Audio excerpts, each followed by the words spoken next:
Today I would like to talk about what Jesus teaches in Matthew chapter 6, which is the most powerful way to pray. The first and foremost, what I would like to share is that the Bible was divided into verses and chapters for our ease of understanding, but sometimes that makes us miss the bigger picture, what Jesus is trying to tell us. Even for what God is trying to reveal to us. The bigger picture is that when you take Matthew chapter 6 as a whole, God reveals to us the most powerful way to pray. And the most powerful way to pray is, first it starts with alms-giving. First, when what God expects us to do is alms-giving, which prepares us to where, in Bible it's replete with many instances where it says when you come to God, don't come empty-handed. Exodus chapter 23 verse 15, Exodus chapter 34 verse 20.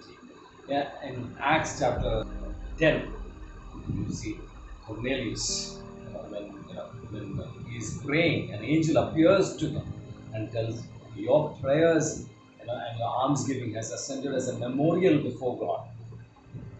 So what is this memorial before God? To understand that, you need to go to Leviticus chapter 2 verse 2, where it says a memorial portion on the altar is an offering by fire pleasing to God. Let us please the Lord with almsgiving. And the second thing is prayer. Prayer, the Lord reveals in Matthew chapter 6, especially early morning prayer. Minimum around 5. Sounds difficult, but it is effective. It is the most powerful way to pray.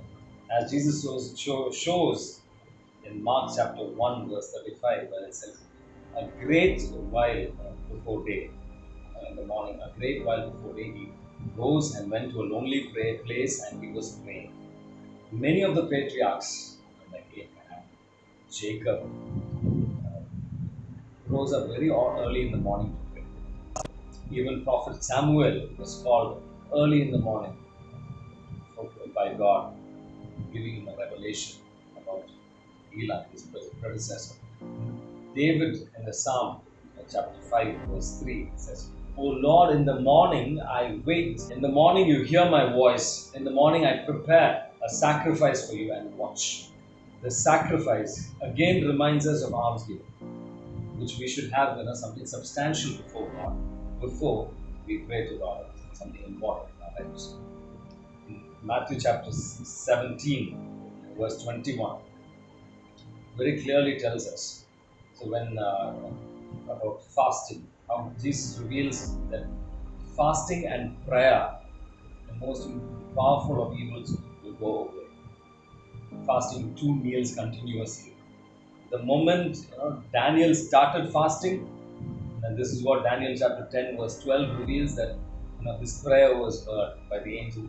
He says, the moment you plan to humble yourself, fasting is actually humbling oneself before God.